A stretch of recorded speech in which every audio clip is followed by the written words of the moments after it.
Good evening, ladies and gentlemen, and welcome to the City of East Providence City Council meeting. Today is Tuesday, October 18th, 2022. Deputy Clerk, may we start off with a roll call, please? Yes, sir. Councilman Cahoon, Here, ma'am. Councilman Morato, Council Vice President Rodrick. Here. Councilwoman Souza. Here. Council President Brito. Yeah, Chair will recognize a motion for the City Council to meet and close executive session pursuant to Rhode Island General Laws 42-46-5A2 for discussion and review of claims. We would also like to invite the DPW Director Borges to join us in executive session. Anyone like to make a motion to go into executive session at this point in time? So moved, Mr. President. Anyone like to second that motion? Second. Okay, a motion to go in, Madam Clerk, may we have a vote? Go into Yes, sir. executive Session. Councilman Cahoon. Aye. Councilman Morato. Aye. Council Vice President Rodrick. Aye. Councilwoman Souza. Council President Brito. Aye, motion to go in executive session is passed by a vote 5-0. We will now proceed in executive session and reconvene immediately following. Thank you.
Good evening, ladies and gentlemen. Welcome to the City of East Providence City Council meeting.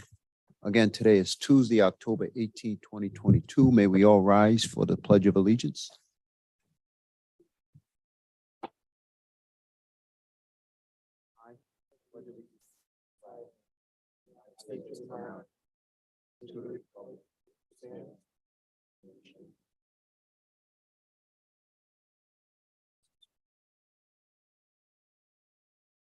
Thank you.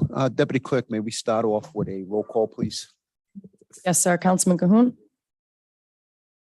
Here, sorry. Councilman Morato. Yeah. Council Vice President Rodrick. Here. Souza. Here. Council President Brito. Yeah, next item, please. Next item, motion to seal executive session minutes. Motion to seal the executive session meeting. Minutes. Second. Roll call vote, please. Yes, sir. Councilman Cahoon. Aye. Councilman Morato. Aye. Council Vice President Rodrick. Aye. Councilwoman Souza. Aye. Council President Brito. Aye. Next item, please. Next item, consent calendar for discussion and possible vote. Council journals, executive session minutes, October 4th, 2022. Regular meeting minutes, October 4th, 2022. Previously approved permit/licenses is a read-in. Class F1 application for special event alcoholic beverage. The applicant is Terry Carvalho. Location is 118 Taunton Avenue, Sacred Heart Church. The event, October 15th, 6 p.m. to 10 p.m., and it was a church dinner in honor of Father Sylvia. Anyone like? Okay.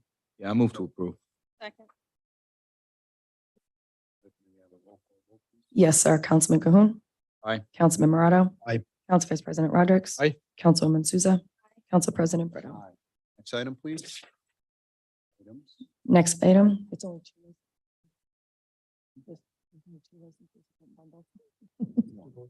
Yeah, exactly. So the next item is licenses for discussion and possible vote. For non-public hearing, we have a one-day entertainment license.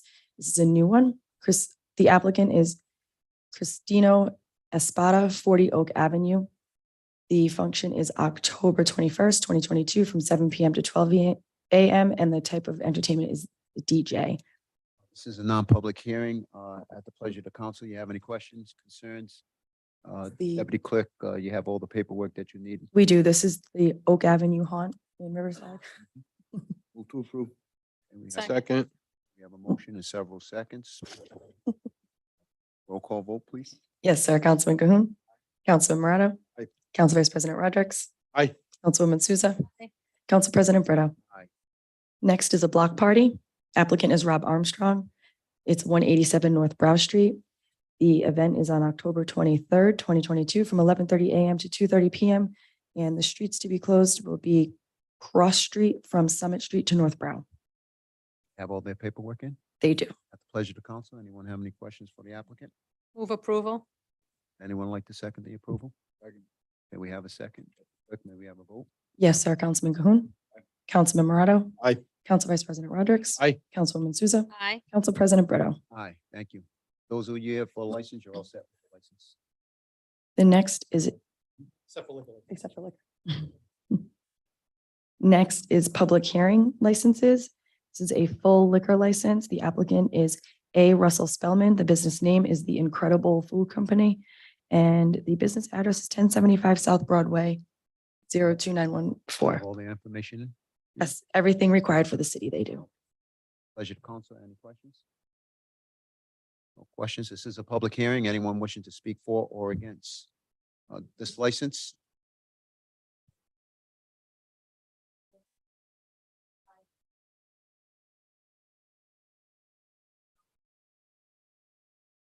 So Mike, can you turn that mic on? Push the button. There we go. Can you hear me okay now? Okay, perfect. So we just wanted to share that we're not a bar.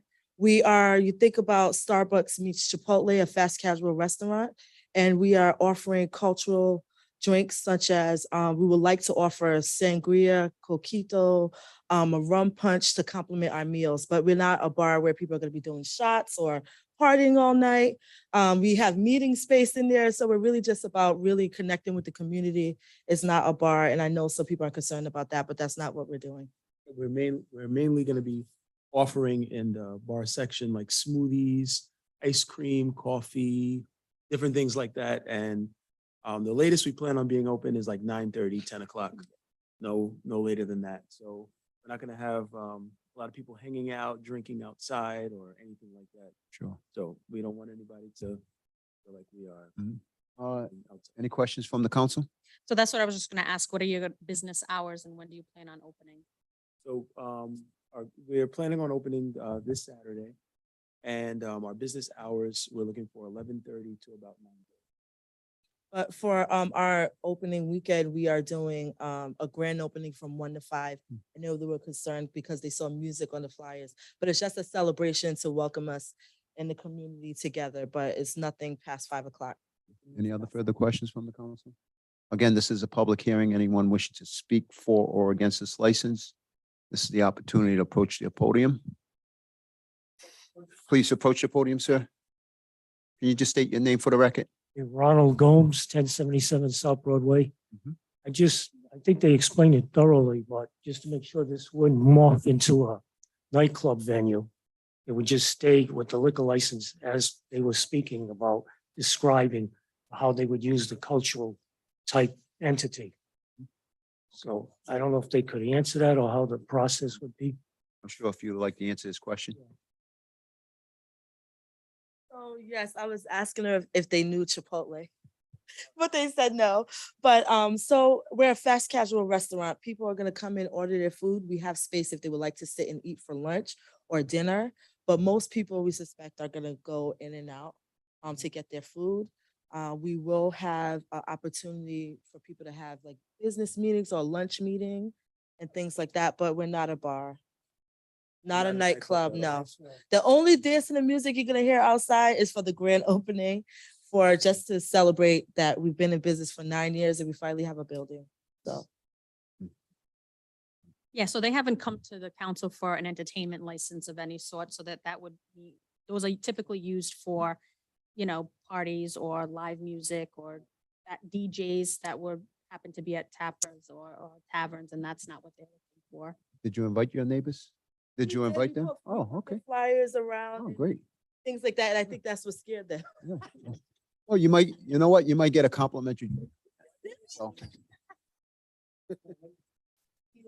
all right. Yeah, no, we want that's why we invited the neighbors. We want everybody to feel welcome in the space. It's not so, It's a good idea to do that always. yeah, we want to be a part.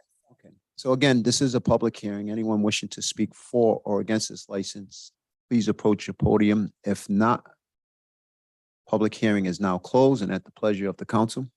I move to approve. Okay. Do I have a second on it? I think that's the first time I've ever heard of a new business applying for this type of license, inviting neighbors to come. So Yeah. kudos to all of you. It's always a good idea. Trust me. Second, Okay, we have a second, Deputy Clerk. May we have a roll call vote, please? Yes, sir. Councilman Cahoon. Aye. Councilman Morato. Aye.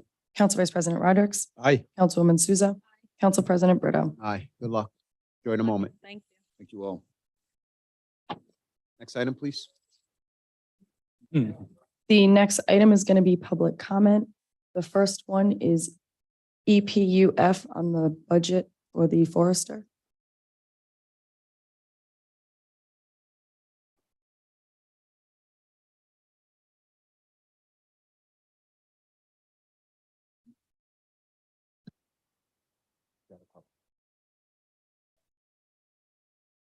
Evening. Kristen Lund, 65 Bluff Street, EPUF and Riverside Renaissance Movement. This is about the city forester. We're at a crossroads. There have been previous dire situations where previous city council members have kicked cans down our streets, only for the residents of the city of East Providence to pay a higher price when the time had eventually run out. We're rapidly approaching that point with regard to our urban forest. It's absolutely essential that we hire a full-time forester to not only protect our mature trees, and our Weaver Beach tree is a prime example of what happens when we neglect it, but nurture our new additions. The presentation of Kent Park last night was inspirational. Mature trees will be protected. 100 new trees will be planted. But caring for our city trees does not stop once placed in the ground. That's only the beginning of a long-term investment that must be maintained.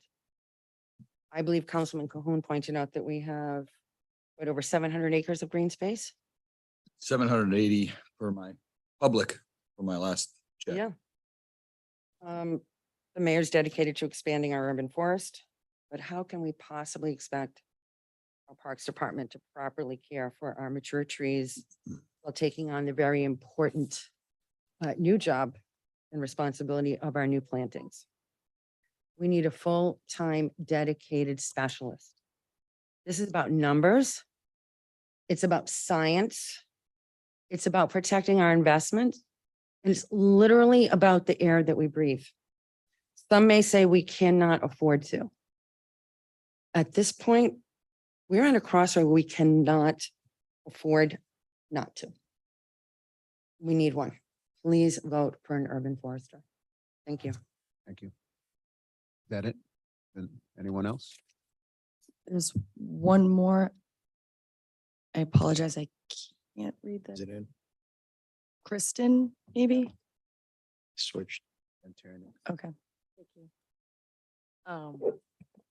First of all, I just want you to know that EP Urban Forest had sent all of you an email that outlined the need for an urban forester. I think there's been some confusion about what the ordinance mandates, because we've had an ordinance that mandates an urban forester. We just haven't funded it for a while, right? So there's an ordinance, and we actually could face legal problems if we don't, I don't know, maybe you could tell us, but I mean, but we're going to continue to push for it in any way that we can. So just as an example, the Weaver Beach tree is dying from neglect. We've had a tree warden, but that tree warden has to react to every storm, you know, every tree that falls down. He has to go and look individually at trees. A city forester is someone who looks at the entire ecosystem. It's systemic, right? He look at the tree inventory. We did a tree inventory. Tony Vieira and the DPW don't have time to look for it because they don't have the staff, which would be a city forester, which is a city forest job in the ordinance, right? So because of that, the Weaver tree, everyone loved it so much, but you could say we loved it to death because you stepped on it so much that we compacted the ground. A city forester years ago would have done what was necessary to keep that tree alive. Now it's dying. It'll be done. The arborist that the city hired says that it could possibly be dead in 5 years. He doesn't know, but that tree is unnecessarily dead, going to be dead. And on the same street, we have all these, there's an oak that's right next to the post office that needs to be cut. It needs to be cut because it wasn't properly maintained. We need someone to look, have the eagle eye view, someone to be constantly monitoring the tree inventory as mandated in the tree ordinance. This isn't superfluous, and it's not something that's already being done. If it were already being done, beach wouldn't be dying. Also, those oak trees that are on Grove right across the street from us, they're not getting regular maintenance. Because unless they're going to be dying, unless something is falling over, that's when the tree warden will say, okay, it needs to be cut. But an urban forester would look at those trees and have a whole system that would keep those trees alive. Because if not, that entire street's going to go, right? Those old oak trees. And as we've said so many times before, tree canopy is important to East Providence, and it's mandated. It'll also, we're spending thousands of dollars to put trees in, right? We're going to keep pushing for that. You're a forester. The EPA actually estimated that every time that you invest in a forester, you get $2 back at least. They ensure a return on the investment. Otherwise, it's a waste of money. Hate to tell you, but the trees that the landscape architect put in Willett Pond will likely not survive in 20 years because they are cherry trees. They have certain pests and diseases. And when you have all one species, when one gets it, they all get it. Whereas a city forester would have known not to put all one species. In other words, if we're going to keep planting trees, if we're going to say that the urban forest is something that we just don't want to spend thousands of dollars on arborists to cut down. And by the way, the city the city, the city hired had to hire this summer, the retired urban forester from Providence to help us out. That's fairly ridiculous. You know, the EP Tree Commission, she went 60 miles and tagged all the trees for the Orlo Avenue and the White Neck. We can't rely, first of all, that's not within the Tree Commission chair's mandate in any way. And we can't rely on volunteers to do what is mandated in an ordinance. So we hope that now you will actually do what's right. And one more thing. You did approve something like $750,000. I was here of ARPA money for the parking lot in Riverside, right? Where you cut down 4 acres of trees, where there could have been at least some guidance on some of the trees that might have been kept, because you're going to need some kind of tree canopy for the kids who are playing there. It's going to get hot over the next few years. You automatically created a heat island. I'm not saying you shouldn't have done it. I'm saying that if you had a city forester, there would have been greater consideration and probably greater design. So I'm saying if you can spend $750,000 on a parking lot, then you can certainly consider spending this money for a city forester, which is mandated in the ordinance. All right. Thank you, everybody. That is it. Next item, please. Next item, council members.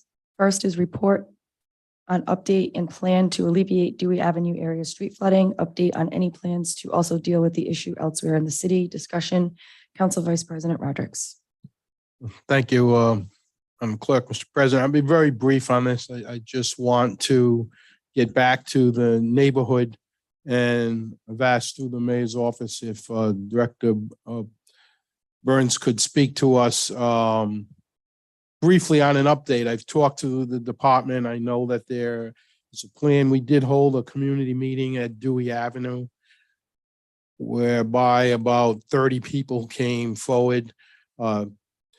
DPW was there, engineer Eric Skadberg was there, the mayor was there, and we had a great turnout of the neighborhood, and people were inquisitive and appreciative of our effort. And I'm speaking tonight, and Dan, you could maybe tell us about other areas of the city too. It isn't just that one area where we're having these problems, and it goes to decades of infrastructure neglect, which we have been working on to fix.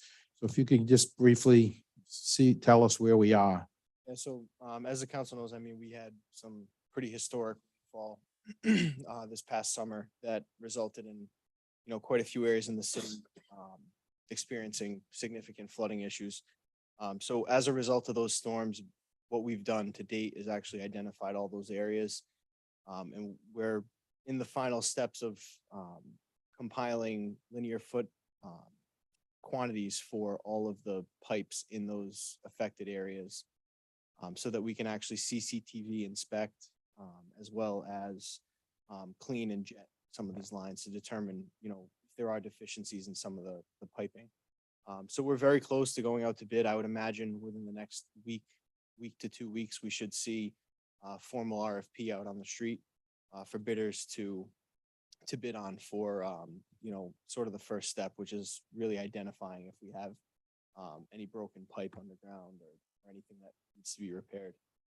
And then from there, we'll have what I'd consider phase 2, where if we can do some of the work internally, we'll address some of those issues with our city staff. And then if we have some larger issues, we'll obviously have to go out to design and address those accordingly, as we review what comes from the TV footage. So. And then I was looking at one of the neighbors here. I think I referred to you as his name, Burns, of course. I apologize for that. That was Mr. Burns. Thanks. I just wanted you to let us know, and I will get back to people in that neighborhood and others. Appreciate it. So Dan, while I have you up, just to piggyback off of this earlier, I had mentioned speaking with neighbors over the weekend, and it's actually North County and Wellington Street. Those were recently paved as part of that 5-year plan. And one of the things I noticed was the way they pitched doing the water, the roads, it probably, because there are two drain basins, at the end of the street. One is pretty full. The other one, it looked empty or dry. But the residents did say that that last storm that they had, it went in, so the woman's house actually sits up high, and it actually went into her basement. Full with debris. There was debris. In the There was catch basin. debris in one of them, well, water, it was full of water, and it had, now that there's leaves falling, there's, leaves around the area. It's that one, that end on North County that the highway then abuts. Yeah, we can take a look at that. and see So, if and one of the things I noticed going around, and I don't know if this is true for throughout the city, but those sewer caps, they all look like they've been asphalted over. I distinctly remember as a child, and maybe it's changed, that there used to be holes on the top of those sewer caps, and none of these have holes in it. You're talking about the round circular The covers? big, yes, the large ones. The circular covers, I mean, depends on the areas within the city, but most of those are, well, I should say some of those are sewer and some of those are drain. I mean, some of the drain covers might have holes in them, but typically they actually don't. The round ones don't. It's typically the ones that are in the gutter of the road. You'll either see a catch basin or you'll have what they call curb inlet, where the water will enter the curb where the structure is actually in the sidewalk. So if you could just, as part of that list, double check that. Yep. Can do that. Amazing, thank you. Councilman, you seem to be having the next two items. Thank you. Next is update from the planning board on the Cumberland Farms Newport Avenue project. Specifically, is the developer following the site plan as approved? Discussion, Council Vice President Rodrick. Thank you, Madam Clerk. Mr. President, again, I want to be very brief here. I want to again get back to constituents. At our last meeting, a resident spoke about the Cumberland Farms project, for lack of a better term, that's what I'll refer to it as, and indicated that she was pretty assured that the developer was not following the approved plan by the planning board, by the city. That didn't seem to be the case, but I wanted to get it out in front of everyone tonight. So if Director Fazioli can update us, that is the original plan as approved being followed, and do we monitor it? Oh, yes, the final approval was given in May of 2021, and a set of plans was presented to the board at that meeting, and those are the plans that are recorded in the land evidence records. And so as construction takes place at the site, city staff does monitor every phase of it. The engineering department, the DPW department, building inspector goes at every, before any of the project advances to another stage. You have to make sure what's being built is, it matches up with the plans. And if it doesn't, then the project can't continue. And then ultimately you would never get a building occupancy permit to proceed. So I spoke to the building inspector, the city engineer, and the DPW director as late as yesterday, and they don't see any issues that the plan isn't being followed.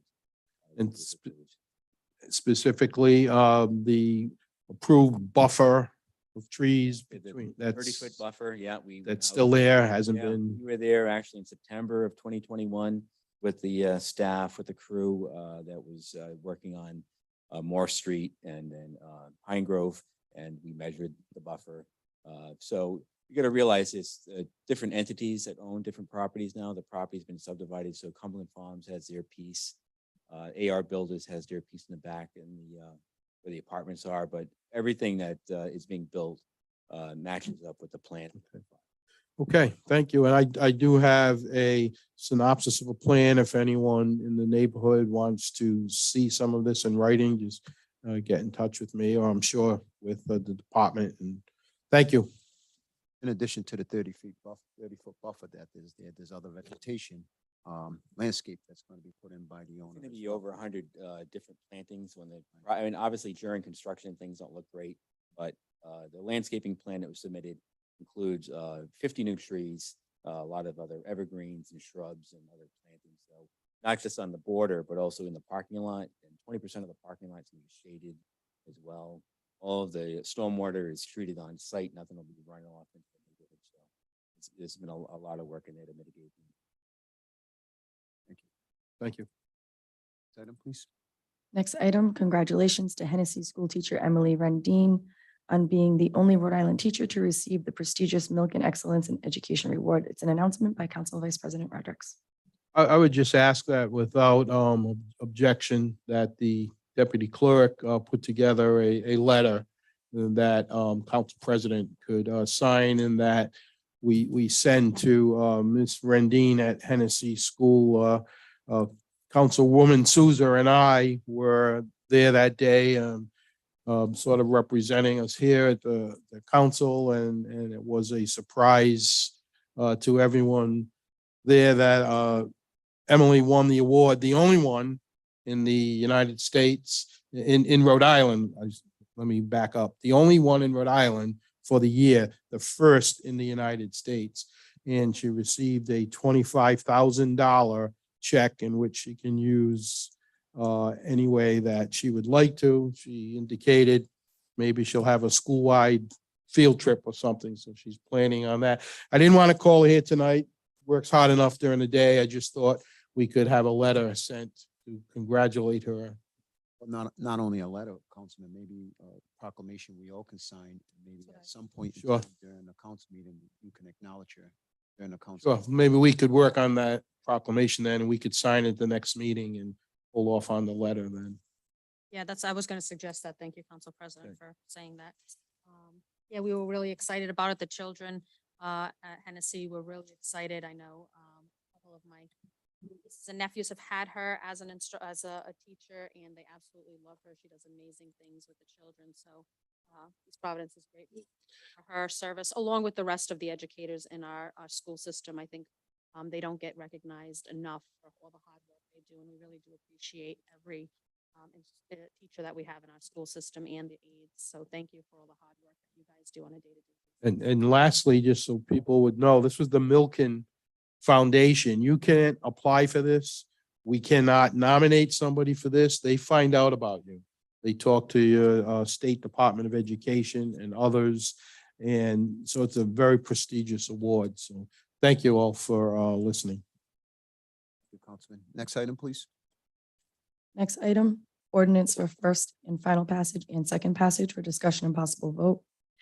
First and final passage, an ordinance of the Council of the City of East Providence appropriating $212,623,141 for the support of the city government for the fiscal year ending October 31st, 2022.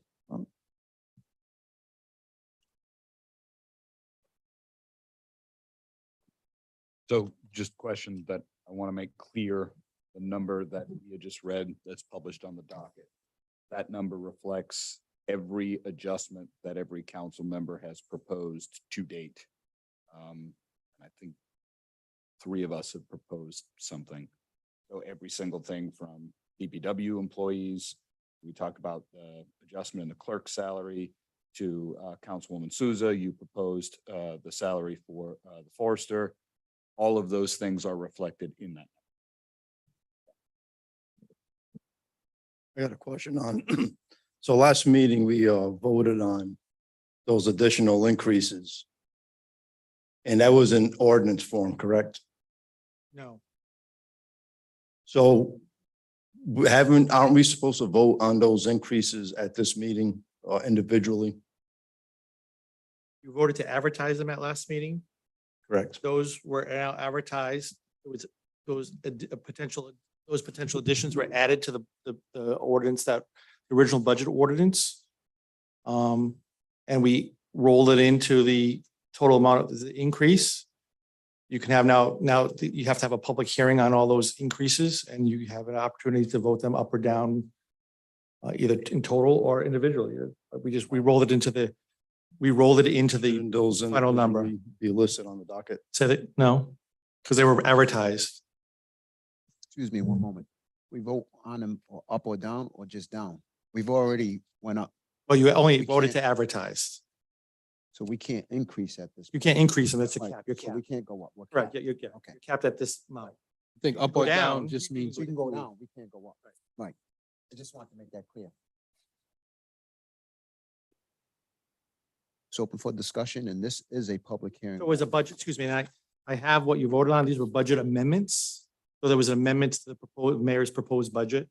And what you did was propose to advertise these budget amendments, and these budget amendments were basically amended the mayor's budget, and that number reflects all those amendments. It's just, but they have not passed yet, and you have the public hearing on all of them, or some of them, or on all of them, really, so. And just for the record, this increase goes from initially, we had a $30 a year, and correct me if I'm wrong, Mr. Moore, $30 a year increase in the taxes per household, single homes, single resident homes, $30 per year per home, to $48.44, if I'm not mistaken, That is correct. overall. The increase is, so per year, that is, over the course of a year. It's on, Which comes out based on what we had submitted with all the increases, is a $48.44 increase per year, which comes out to $4 a month to figure out the rest per week and per day. That is correct. And the total increase, the tax increase was 1.08%, just over 1%. And that's with everything we had put in last week, the increases. That is were- correct. So, Mr. President, with the changes that we added as a council, before we added those few various items, it was at 0.67% was the tax increase at that time. the levy increase. The levy increase, which would have brought us to the $30.28. So we then, as a council, had a few things to add, a couple of workers, the tree person. And that brought us to the 1.08%.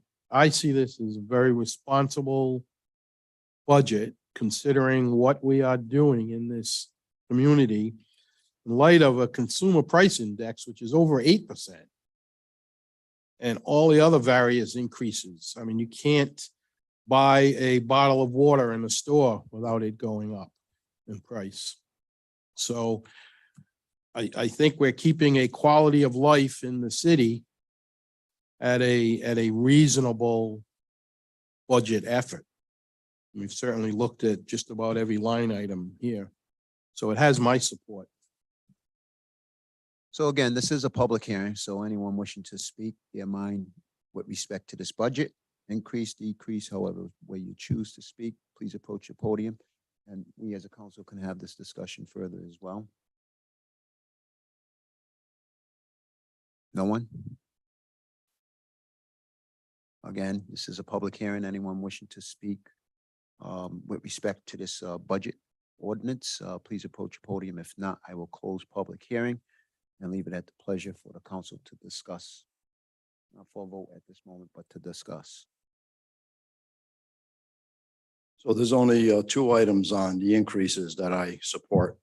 And are we taking votes, yea or nay on those individual items, or is this going to be just a whole and a whole?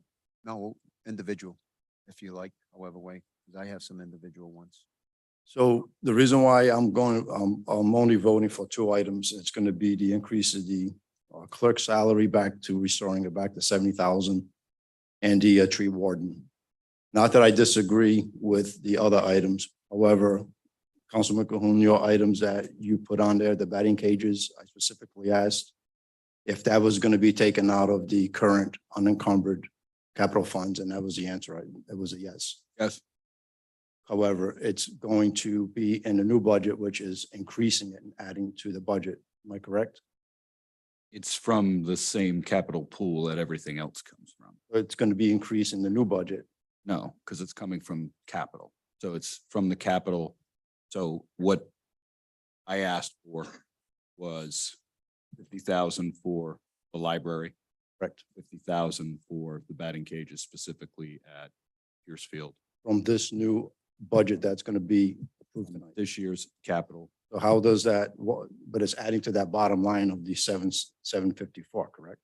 In total? Malcolm, you could give us a breakdown, please. No, but also I mean, I don't think that's the change that. I just keep his Sure. answer to that question, please. When you appropriate capital, so we're transferring in from the capital fund back into the general fund. So it does increase the overall amount of the city budget. So that does not affect the increase in the tax rate. Because we've got, sort of like in your savings account, you've got money set aside, and then the council says, I want to spend X amount of dollars of that. So then we said, okay, it's $3 million. So I put $3 million of expenses in, and then I transfer 3 million of revenue over. So it washes out. So the net effect is 0.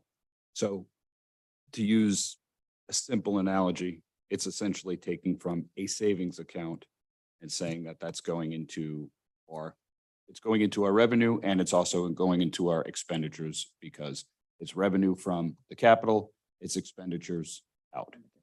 Right. I'm looking at it also from a simplistic view where the initial proposed budget was 211,868,538. And the one that's potentially going to be voted on tonight is 212,624, or 623,141. So how does that not add to the bottom dollar as to what the total operating costs and expenses are for the city? There's an increase if you add the 754.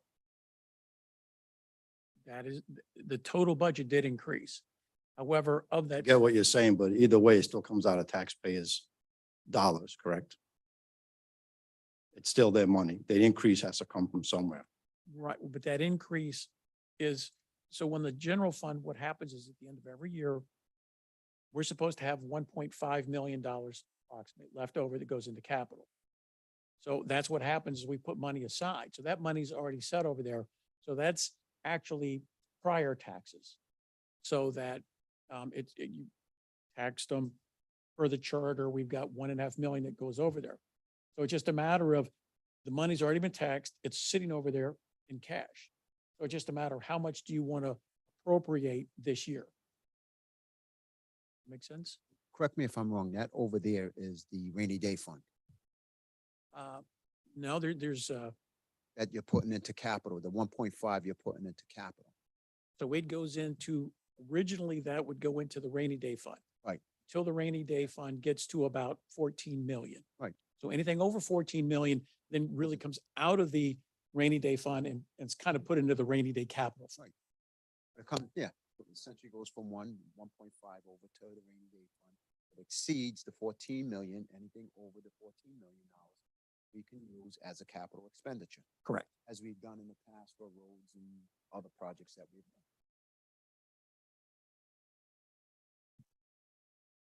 So it doesn't have an overall effect on the budget. I think what has the overall effect on the budget, if I'm not mistaken, is the increase with the two DPW employees or 3 DPW employees. That will have an effect on the employee, but the capital improvement will not. That's the other one, since we're on that topic, that I will not vote against. The way that happened and played out, it was on a whim. So that's how I saw it. We would like 3 more guys, and the mayor says, well, if you want to give me more, and then next thing you know, it's on the budget.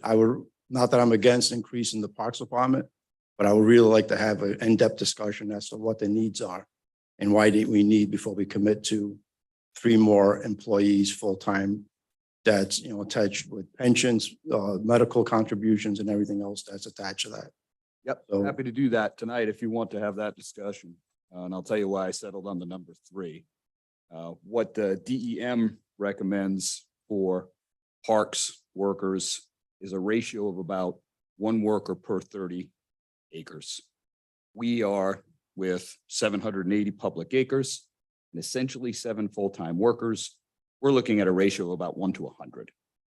So I'm making a recommendation that we increase 3, which will not get us to 1 to 30, but it will get us to better than 1 to 100. If I could push for 4, would have pushed for 4, but I thought 3 was a reasonable number.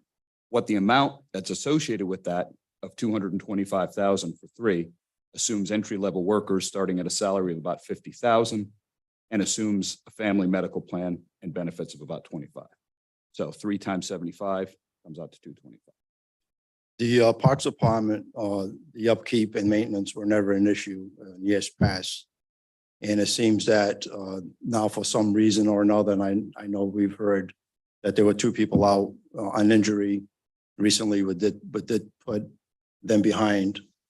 We also know that the absorption of the 3 Pierce Field workers into the Parks Department also created an impact on Pierce Field, where its complaints are, and I'm hearing that it's not as maintained as great as it was with previous workers there.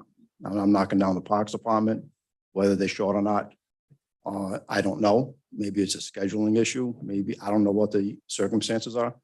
But I would really like to have an in-depth discussion on looking at all of that before taking a vote on something like that and committing to workers forever.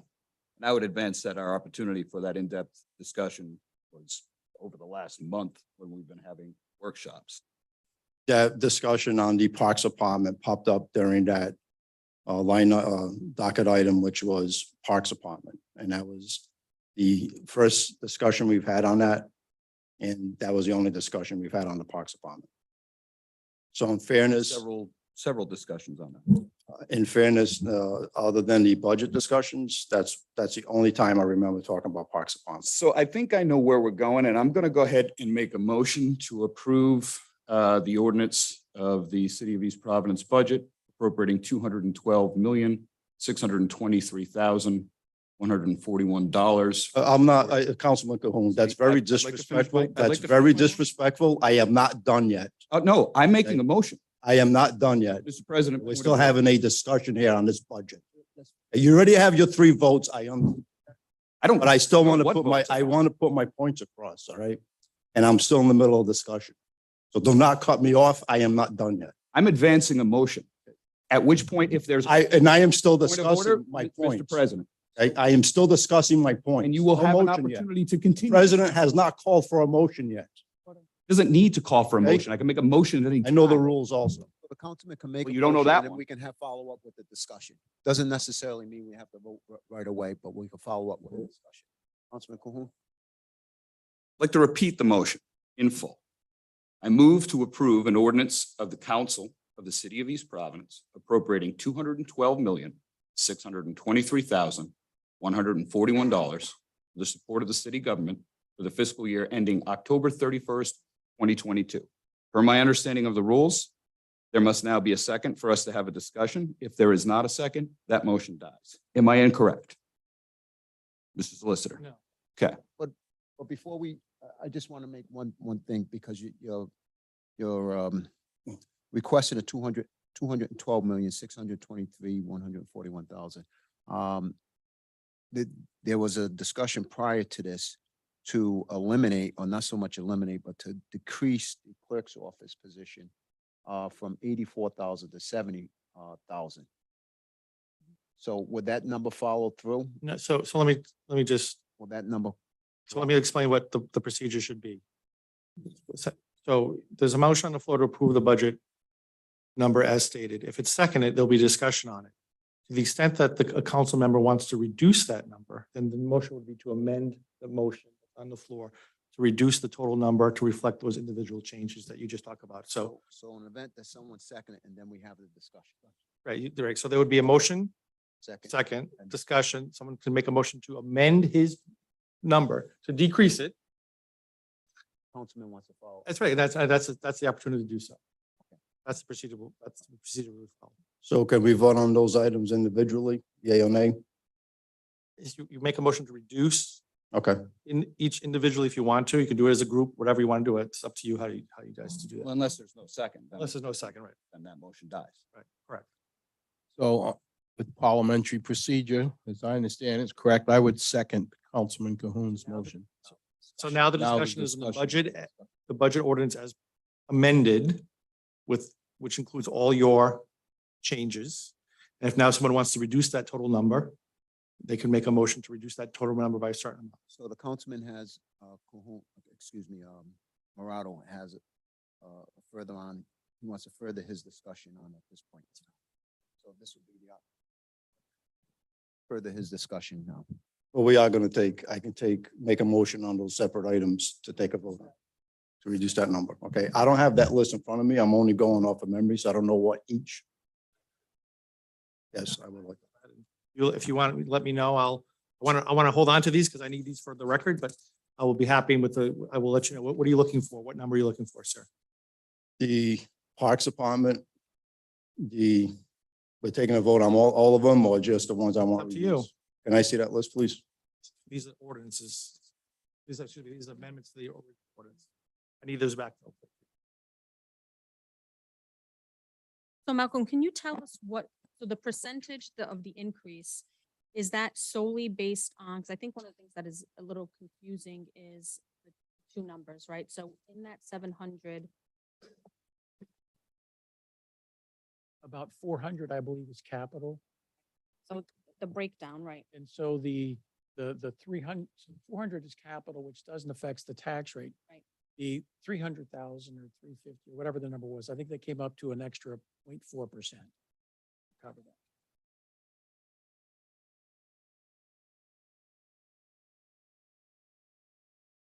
The only one I want to decrease is the 3 FTEs for the Parks Department at this time. Do I have to make that a motion? And then can I continue that the amount? discussion? The amount, The motion is to amend. Councilman Camoon's, correct? motion and give me the number, whatever the total number is minus what you want to reduce So it. the increase, the current increase would be to line item 51110, 225,000 from 2,479,154 to 2,704,154. So I guess the motion is to reduce that line item from 225,000. Correct? I need to see my decreasing. I need to see my paper, sorry.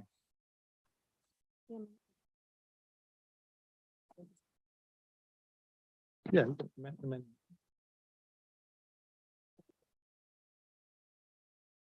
So reducing his budget number by $225,000. Eliminate the increase in the Parks Department. Department 630. So is there discussion now on this? Waiting for a second. Second. Now there's a discussion. Present? So my concern with, in this discussion, when we had the workshops, was that there were already vacancies in the department and that those vacancies hadn't been filled. So then we know we need more people, right, to do with the space that's growing, with different things that are going on in the city, so that tasks can get done in a timely manner and we don't have multiple projects happening throughout the city at the same time and not one of them really gets completed because we're jumping, right? So we need some organization and probably some more manpower to do so. My concern is having these positions and then they go year on year not being filled. So how do we help that along? Because we know that multiple positions throughout the city, they ask for the FTEs and then they come back to the council asking for so same FTEs, additional funds, right? Because we're paying more for, the increase in salary, the increase for FICA and all of that, but those positions still haven't been filled.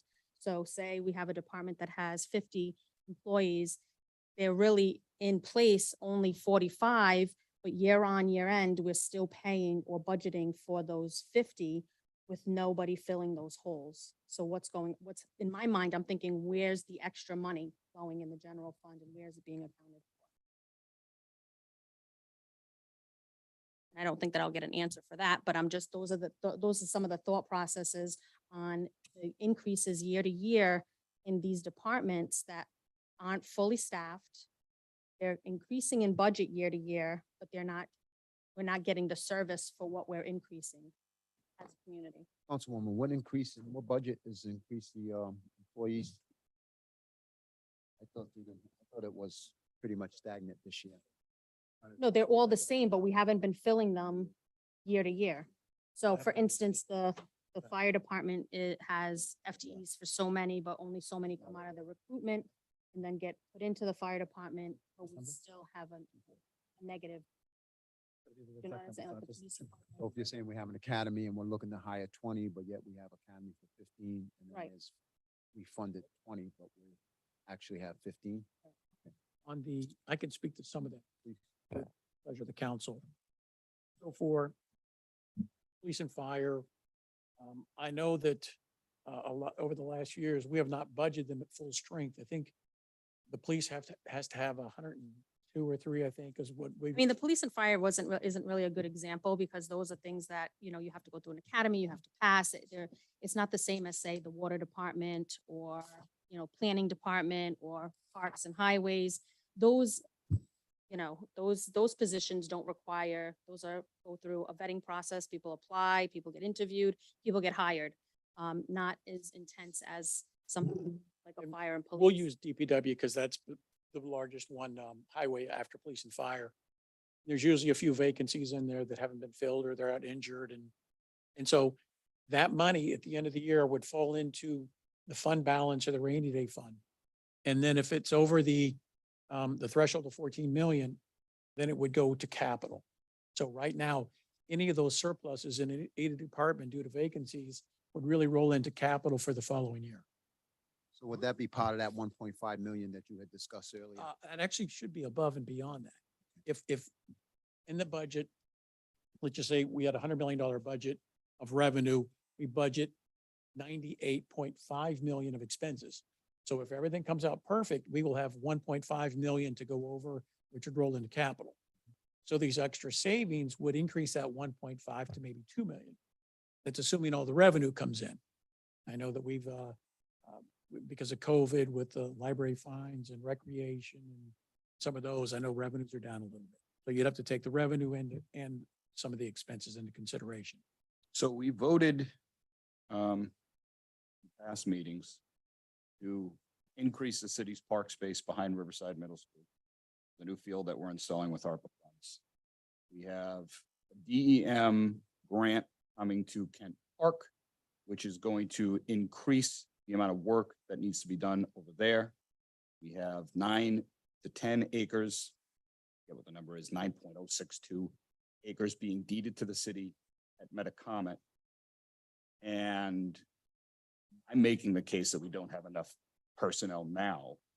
So we're not going to vote to increase the number of personnel, even though we're increasing the amount of land that we have to take care of. We're going to go further from that 1 to 100 ratio to whatever it is.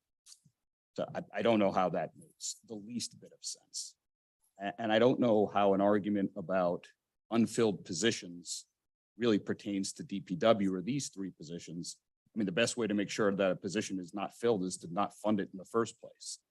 So I really don't know how the 2 things are comparable. President, if I could. Just want to respond to that really quick, if you don't mind, so Vice President. I'm not saying that we don't need the 3. I'm just concerned that we're not in a department that we need the workers. We're not staffing them with or without new positions. So like a highway or something. Right, so like that. during the presentation that the administration gave, I specifically wrote that that it was said that there were 6 vacancies in that department. So I would like, those 6 vacancies haven't been filled. And I am in support of 3 additional workers, but then that'll be 9 vacancies that are not filled. And how long will those 9 vacancies take to fill? So I see, right. That's my As fast as concern it could be advertised, apply and. So, as a resident, as a taxpayer, as somebody who wants to see the work get done in the city. Okay. We need people to do the work. This is an update within the last 5 new laborers. Thank you for the update. And the vacancies, and I'm talking parks and recreation now. I know of a problem we had with 3. It was due till, weren't vacancies, they were out injured or ill. And however it shakes down, it appears now we just have the 1. We have had this problem. Anybody who has been close to parks, recreation, fields, open space for years knows that we have never had enough staff. Probably most cities don't. We I am there all the time. I've talked to the workers, I've talked to the directors. I didn't realize that Parks and Recreation, that they're actually charged with cutting grass in some islands on streets, sidewalks. It isn't just fields and parks. And anybody who, I probably get daily calls, at least weekly calls during the good weather months from every recreational league in this city, of which I am a part of a few of them, that the grass isn't cut. The weeds are in the infield. We can't play ball. And anybody who denies that that's the case is not, and I'm not saying up here, but anybody who would, or up here, anybody who denies that is not realizing the truth. We've had people bring lawnmowers to fields to try to cut grass. And whereas Councilman Cahoon said, we're adding more, he didn't even mention Grassy Plains, another big area. We have close to 800 acres of this space that needs to be maintained. Is it a perfect system? No, it can't be. But when the rank and file workers and the department heads, and this didn't even come from the mayor, he actually kind of balked at it, didn't want to add positions. This came from the council, Councilman Cahoon and myself, and we've been talking about it. I talk about this at almost every meeting when we talk about the needs in the city.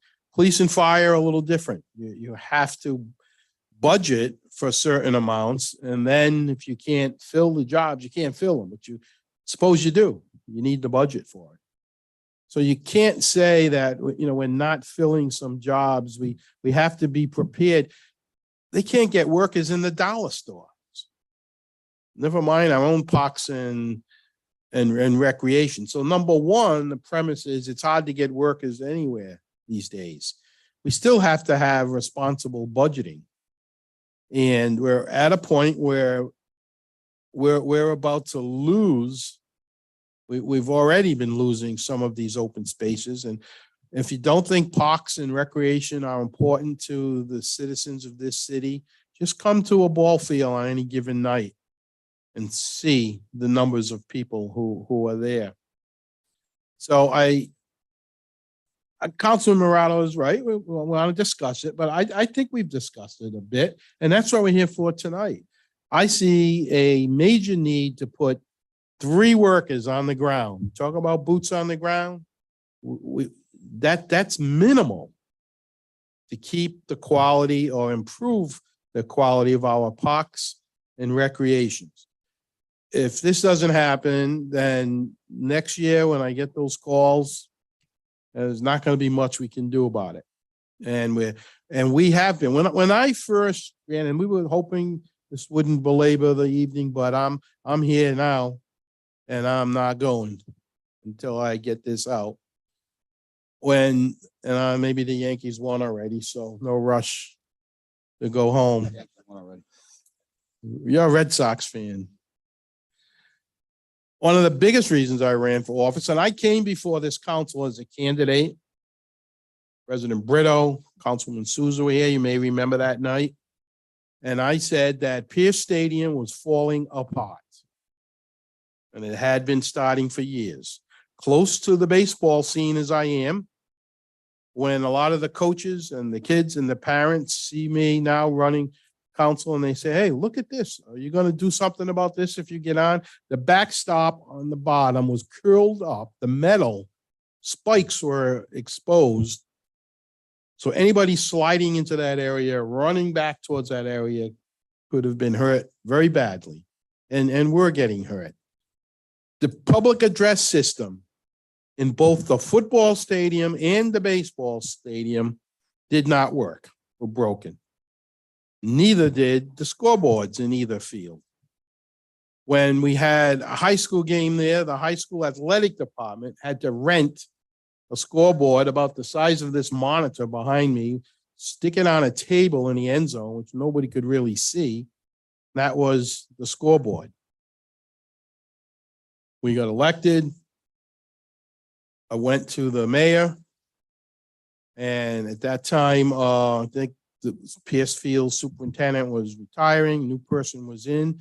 And the mayor's response was, well, how did this happen? Why did all this get let go? We have capital funds, we have some monies, let's fix it. We got new scoreboards, we got new PA systems, we got all new fencing. And there's still a lot more to do in all our Little League fields. The Kent Field project last night was accepted widely by 100% of the people in that room. Can't wait for it to happen. Now, who's going to cut the grass? Who's going to keep it up?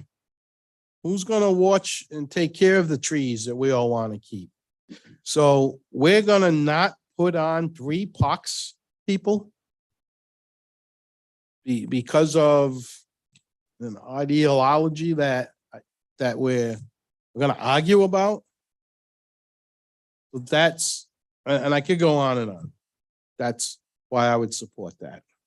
And all of these things that we all added with a minimal impact on taxes and the budget.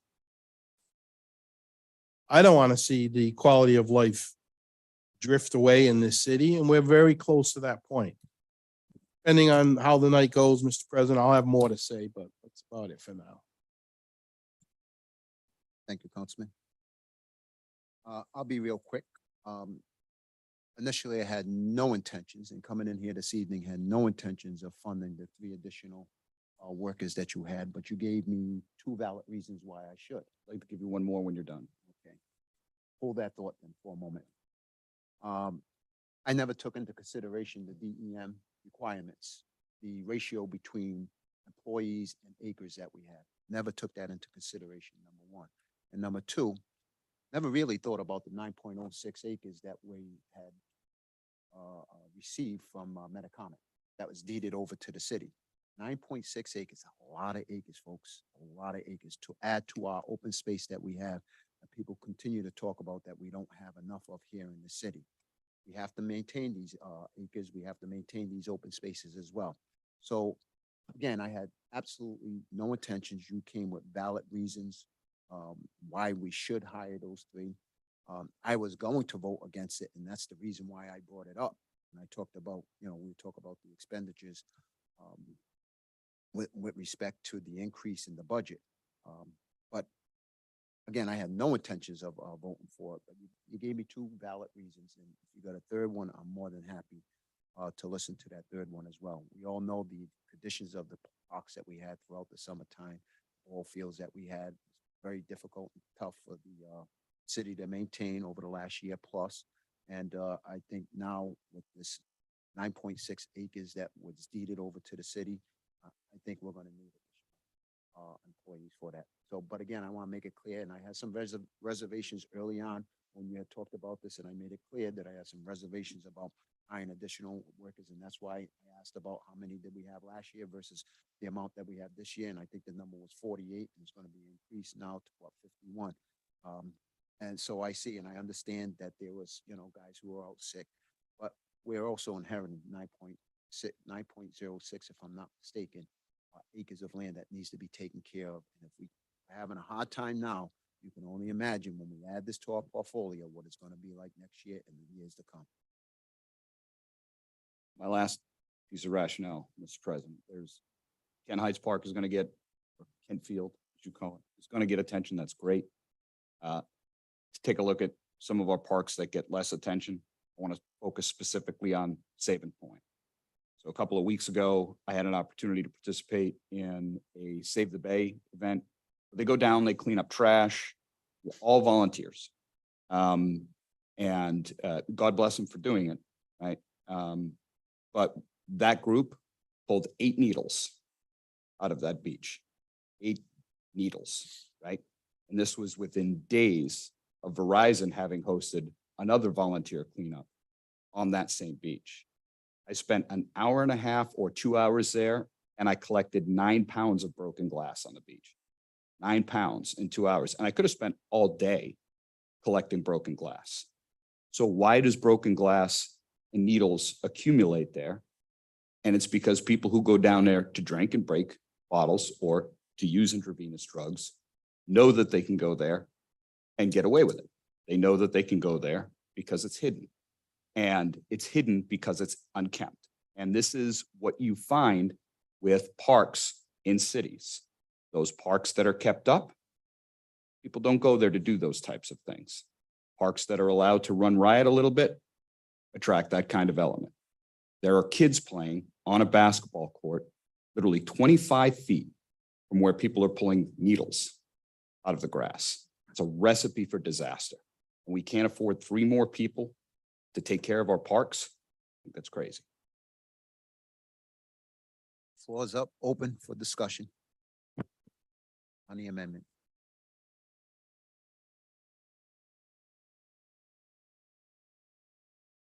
Mr. President, due to the, what I've heard from Councilman Cahoon, although to be honest with you, that last one, 50-50 on that one, I believe enforcement has a lot to do with, undesirable elements and stuff like that, but I would like to withdraw my, motion to reduce that line item from 212,398,141 and keep it the same.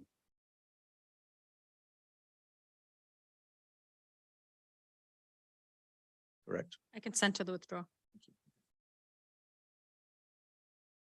So the only deduction we have is the reduction. Now we're back to the original ordinance as proposed. That we haven't done that yet. I don't know if he's going. I'm not reducing that. I withdraw any other reductions on those line items. But I do have reservations on the overall when it's time to me to make a statement as to why I won't be voting for this budget in general. So when that time comes, I will explain my points. I would say, as I said in the past, with respect to the clerk's office, that position, $84,000. I think that's extremely high. 70,000 I mentioned during the workshop that I think is reasonable for that position. And I don't know if I need to have an amendment or. Yeah, so we'll help give you that. So your intention, excuse me, is just so we get this straight, is to reduce the proposed increase from 84 back to the 70. Yes. All right, so that's a decrease of 14,047.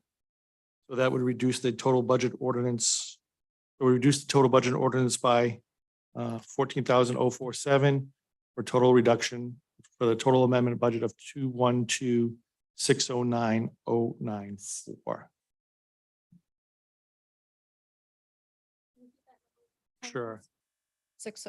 I'm sorry, what number you need? I'm sorry. The total number? Yeah, sure. It's a reduction of 14,047 on the clerk's salary.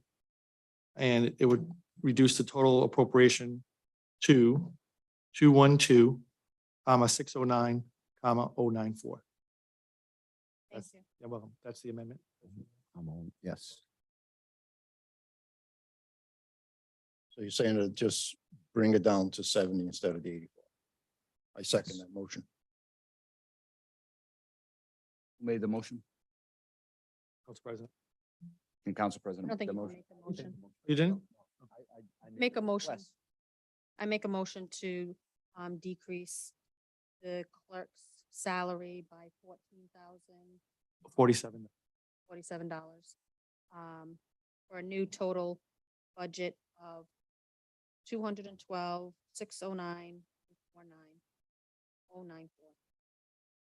That's the number I gave. Yeah, Yeah, 094. Yeah, and I think there was a second on the floor. I'll second. Deputy Clerk, may we have a roll call vote? Oh, it's up for discussion again? Yeah, oh, yeah, no, it's not. For the pleasure of the council, anybody have any? Discussion on that clerk salary or the whole thing? What's all comments on that amendment? It's an amendment. Okay, so we do have a motion, seconded. Deputy Clerk, may we have a roll call vote? Yes, sir. Councilman Cahoon. Aye. Councilman Morato. Aye. Council Vice President Rodrick. Aye. Councilwoman Souza. Council President Brito. Aye.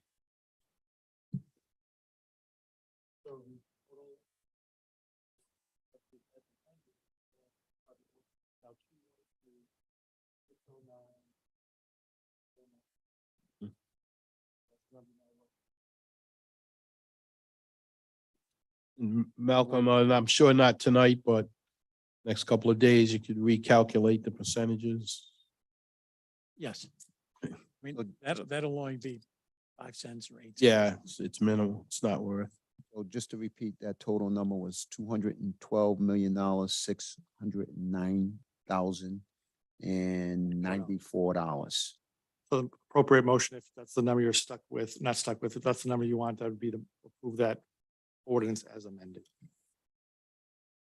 So The president, I would approve the ordinance as amended to 212,609,094 would be the final second, number. Deputy Clerk, may we have a roll call vote, please? For the total budget. Total budget. Okay, can I make a statement before we take a vote? Discussion. The reason why I'm not voting for this budget, as I did not last year, a couple of things that stand out, and I'm not going to go through every point. The dispatch center being moved, as I argued last year, increased the budget by 477,000. When we were told that the separation of dispatch from the police line item was to simply for accountability and tracking purposes. And I calculated and I argued last year that was an increase, taking out the pension contributions, salary increases, medical, just over $400,000. This year, we look at the budget, and once again, to my point, the police budget went up. And now you have that new department that was created called communications, and that's over $1 million. So basic math, if you were to separate communications from police line items as a way to track and accountability, then the police budget, the communication should be zero then. So if it, and the police budget should be $1 million less, especially from last year. So that's one point. Second point, I don't believe in plugging in budget holes with ARPA money, ARPA funds. And the reason why I don't believe in that, it's because those ARPA funds are not going to be there and when they run out, it's not guaranteed anymore. So we already plugged in holes last year with the hiring of personnel. And I noticed that, as I brought up during the different budget workshops, there's revenues for many departments. That ARPA fund should not be utilized for that. And then the third and biggest thing for me is plugging in these holes with speed camera revenues. My goal one day, if I have my way, is to get rid of those cameras and or take that money and put it elsewhere other than plugging in budget holes. I don't feel that it's like the tangible taxes, we're fifth in the state with tangible taxes, and I don't think it's fair to businesses. And if we really want to have a discussion on small businesses, I think we should start there. However, how do we make up the hole left if we get rid or reduce tangible taxes? And I feel it's going to be the same way with these speed cameras. Now we're going to be relying on the residents of East Providence off their back to generate $3 million plus. And I don't care what anybody says, there's no way 80% is out of town. But, to plug in holes with that money. I believe that the budget should be, we should balance the budget the way we balance our own budgets at home. You don't spend what you don't have. I think we are setting ourselves up for failure down the road. And if you look at when the Budget Commission was here, we hardly had any increases. And now that we're flush with cash, we have had increases. And this 0.8% increase this year is, to me, it's smoke and mirrors, because it's that now, but all of these other monies that are being plugged in will not be there down the road, especially the ARPA funds. So that's why I'll be voting against this budget tonight. It's not a responsible budget. Thank you. Thank you, Councilman. Any other further questions? Comments? I just want to echo off some of the points that the councilman made. Much like a conversation we had a couple of years ago, well, probably 4 or 5 years ago now, where it wasn't good practice to use money from the capital budget to give increases or raises to staff members, because you couldn't make up for that money in the budget. So you're essentially taking out of your savings to give an increase, but not accounting where we're going to get that money now for those increases for the subsequent years. And that's similar to what's this budget kind of presents also with the supplanting of the opera funds. We have positions that we're funding because of the opera money, where when that money is no longer utilized for those positions, then we're either laying off positions or we're having a drastic increase in the tax percentage that we're going to have to put on our citizens of the city. So I don't think that that's responsible to do that way. I know and unlike some of other council members, perhaps, I'm more of a line item person because I like to see, similar to, again, budgeting at home, when you break it down, there are savings. And I know it's not the preferred way of doing. Some people like to take it off the top. I can find overuse in a lot of the line items where they're fluffed, where they don't need to be, in anticipation that maybe we have excess. Nobody knows what the excess is at the end of the year. Citizens don't get that information. We don't say, well, guess what? We taxed you X amount this year, and guess what? We had a surplus of, $8 million because we didn't spend all the money. In municipalities, state budgets, and I'm sure in federal, you're given a certain amount of money, and whether you need it or not, you're going to spend it because it's there. And that's not the right way to tax the citizens of this city, in my opinion. So, I think could be better budgeting and better use of the monies for like schools. I would rather see more money go into our school department than in these fluffed line items throughout city departments that aren't necessary or wasteful spending. So that's my nickel in this quarter. I would just say with respect to speed cameras, we all know, and it's been said that the speed cameras, the revenue that's generated by the speed cameras, and I'm a big proponent of speed cameras, I said it early on. And I still stand by that decision as well, that those revenues, what I like about it is going directly to the schools to fill in the gap at the school funding. The school department came to us with a $2 million, if I'm not mistaken, $2 million increase and $3 million, and $3 million is going to fill in that void and that gap. So I like the idea of where that funding is going with the speed cameras. It was discussed early on with the plugins and the hold from the ARPA funds from employees, hiring employees, that we have maturing bonds. 2024, if I'm not mistaken, Malcolm, you can correct me, this is the exact number, but about $600,000 is maturing from bonds. That's going to free up $600,000 that we'll have in 2024. In 2025, there's approximately $1.2 million that's going to free up from bonds as well, which will cover that cost for those employees that were hired for the bond, those employees that were hired from ARPA funds. When those funds are depleted, it will be picked up by those funds that are released or those bonds that are matured within the next couple of years. Dispatch center, we had several conversations about that. I don't know exactly financially.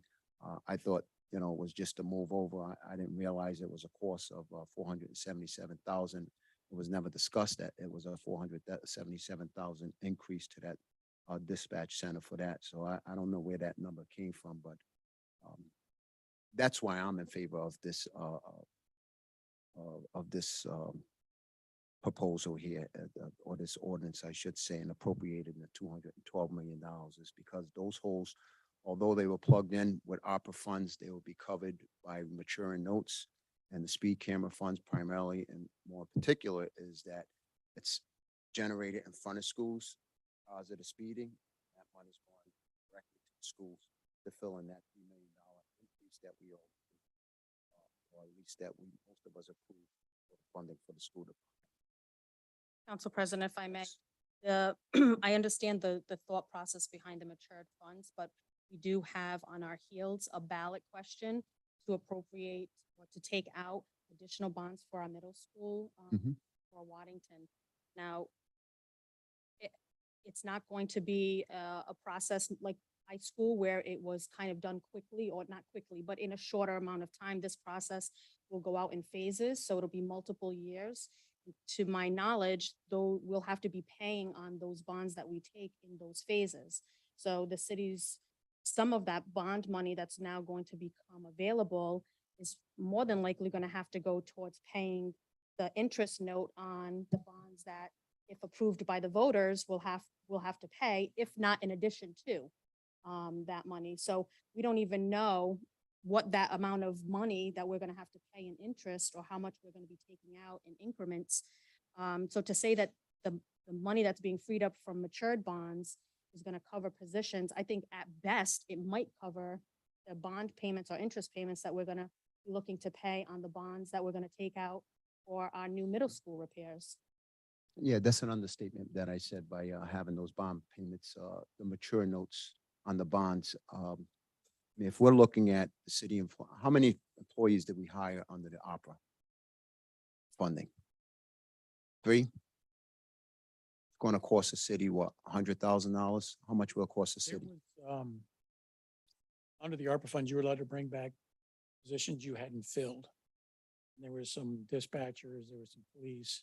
I think the total was about 600,000. Last meeting, one of the last. Frees up meetings was over $1.2 million. 800,000. That's from 1 year. 2024, we got 600,000. That's going to free up right there from mature bonds. And then the following year, we got about $1.2 million that's going to free up. It was 800,000. So that's additional $1 million plus that we'll have. I don't know. The math doesn't make sense. That math doesn't compute with me. What's the number of bonds that mature in the next couple of years? Do you have that with you? The point is, it's not really a wash because we I have. didn't say it was a wash. We have more bonds that were a potential bond that's coming out that's going to be millions of dollars that we're going to have to pay, similar to the high school. So it's not, that just helps with the capacity of bonding so that we can stay above water, because we're still going to be over the city's bonding capacity with that bond. I'm normally telling people the ballpark we'd have over the next couple of years about $2 million. Thank you. And to your point, yes, if the middle school passes and there's another bond, it'll be more than $2 million a year. Right. So it won't be funds to really. That's just the mature bonds. But there'll be funds available.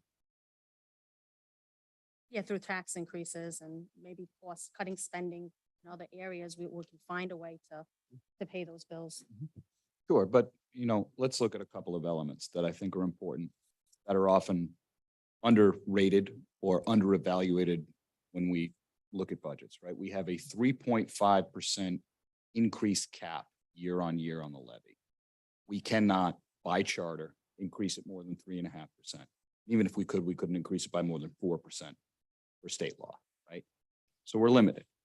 And that doesn't account for what our expenses become. If our expenses go up more than 3.5% or 4% or 5%, too bad. You're not taking in more revenue from the levy than the charter allows, right? We just looked at a year of historic price increases. Councilman Roderick's pointed to a consumer price index, which is the index of everything, of 8-something%, 8.8 was, I think, the last I looked at year on year. And if you look at individual elements of that consumer price index, you look at the energy index, you look at the utility index, those were way higher than 8.5%. We use a lot of utilities as a city. We use a lot of gas. We use a lot of oil. We're going to get to a point where we cannot keep up with expenses. I would say that we're kind of on the cusp of that right now. We've had historically low inflation. Inflation's coming. These are just things that are facts. If we continue to wrangle over a 1% increase year on year on the tax levy and say things like it's irresponsible, I wonder what we're going to do when our costs are 15% higher than they were in the previous years. And that's not an outlandish expectation given the economy. So just for what that's worth. So for that reason, we should be responsible in looking ahead to potential unforeseen situations, especially where we're heading into right now with increased heating fuel and the other costs associated with just basic cost of living, fuel and everything else to operate government. Yeah. I don't feel that every extra revenues, and Malcolm, how much money do we have in that rainy day fund? Is it 14 million? Okay, can that increase to beyond 14 million? If it does, then it would roll into capital. Okay. And it's a percentage of revenue. So every year your revenue goes up, that number goes up. I think it's 12% of. And the city cannot put that into the synchronization fund, for example? Extra revenues? Why not? I believe that's the way the charter reads. It says anything above the 12% would be transferred into a capital fund.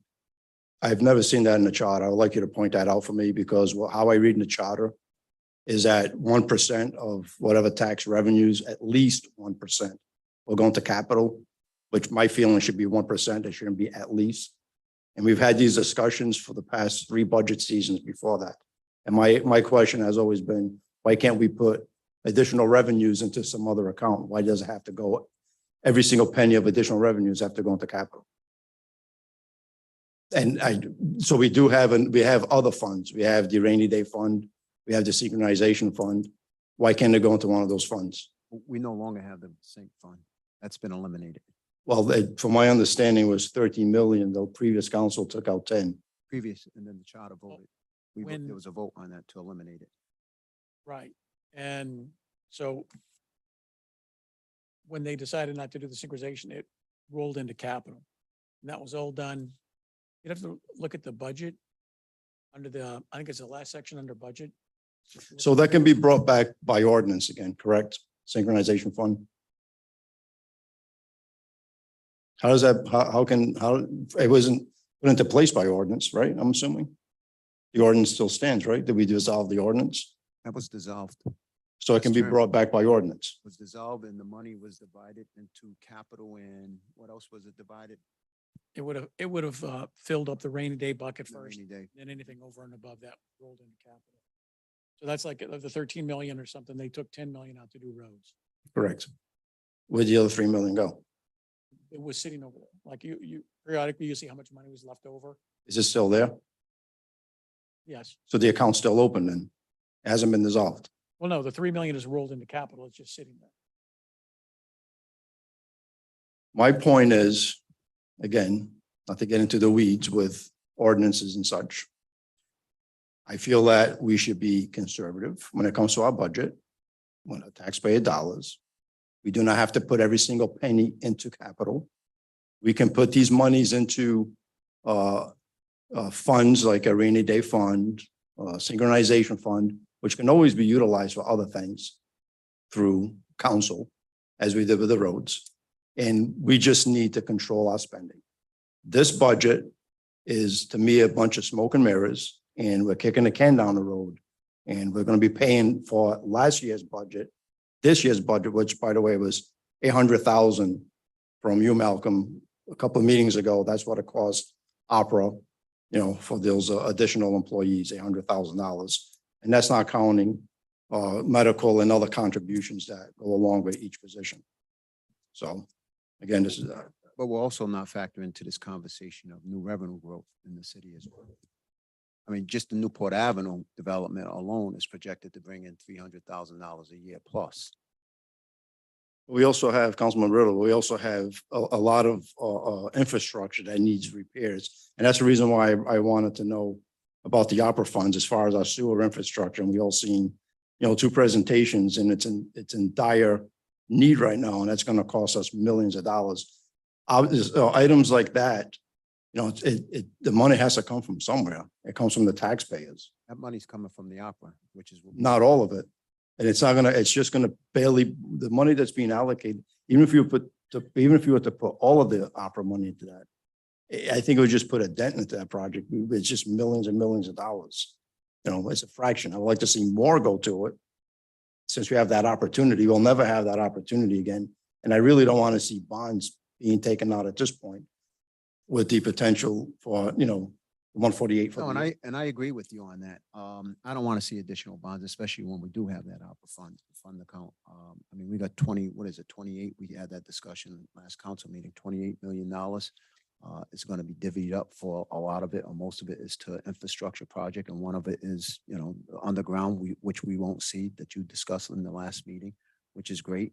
But with respect to, expenditures and additional revenues that are coming into the city, which we haven't talked about, is, we'll have more money coming into the city with these projects being built. And I just gave you one example there, and then we got the Wampanoag Trail. We got another example, Leonardo Farm. I think that project there going in, there's going to be additional revenues coming in from there, and everything that's being built on the waterfront, Live Nation, when they put up that, when they rebuild that Live Nation over there, these are all additional funding that's going to be coming to the city. These generate that we're not even included in this conversation, that will pay for the things that we're currently talking about, or how we're going to pay for it. New revenue base is going to pay for a lot of that as well. I'll just add one small more thing and I'll rest my case. In addition to the increases, we will always have, contract contributions, collective bargaining agreements, we're always going to have a police fire pension contributions. We just 2 years ago, last year, actually, 1.2 million due to do more new mortality table. So those increases will always be there. They'll always increase. It's just a fact. So I understand what you're saying with all the new taxes coming in, generated revenues, but we still have to keep up with the increases on just the basics, garbage collection contracts and everything else that we have to, do to keep the city running. What I'm saying is a lot of these holes that we're filling, we should not be counting on money of what could be and money that's not going to be there. That's all. Any other further discussion? Okay, so if I'm not mistaken, there was a motion on the floor. Was that motion seconded?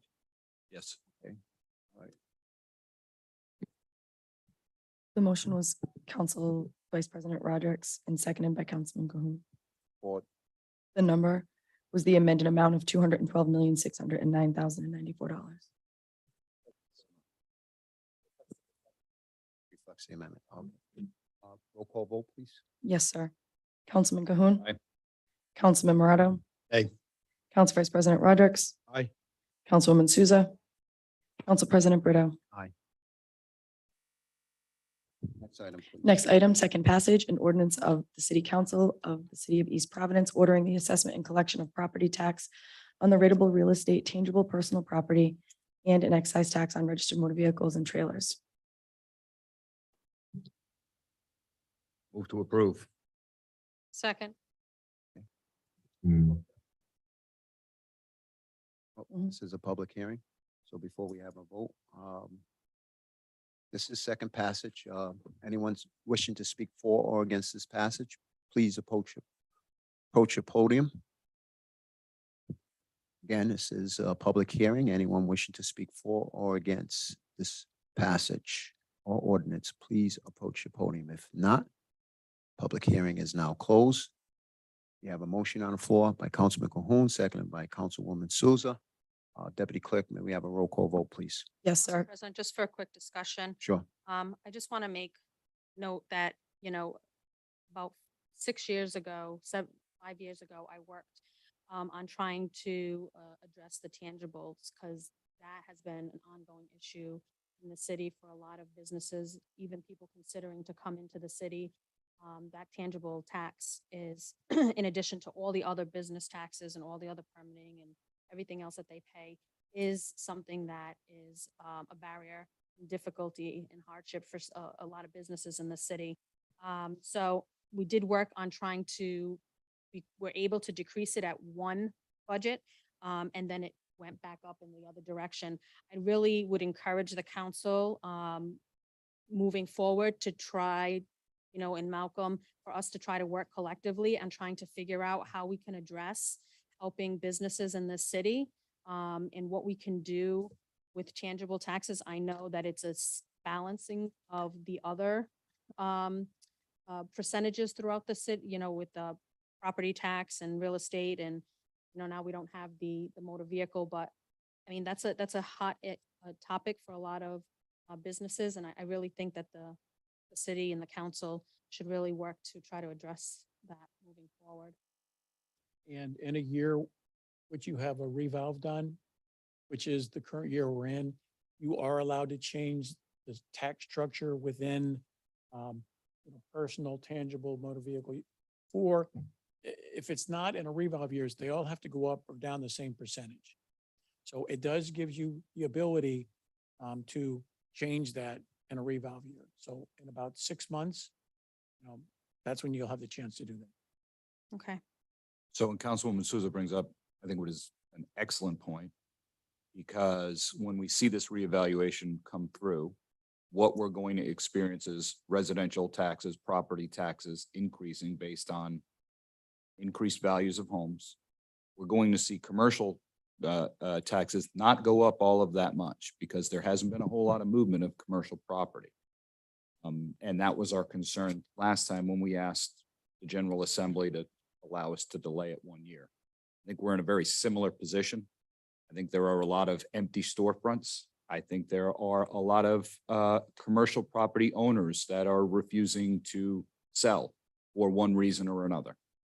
And that is depressing our commercial rate, and it's causing everything else to eat up the rest of the share. Going back to that ARPA money, I think that's a great opportunity for us to sort of increase the value of some of those commercial properties. There are various programs that we can do. We also might be able to use some of it to kind of coax some of those longtime commercial property owners to kind of move on or, offload that property. So I think that is an excellent point that, whoever's sitting up here for the next 4 years really needs to keep in mind. I agree. And this just really outlines how this works. It just says that the properties and the will be assessed as of December 31st. And that, the bills will be sent out on this day. They'll be due on these specific quarters. Just laying out sort of what's on the back of the bill, what the process is. It's more administrative. Yes. Yeah.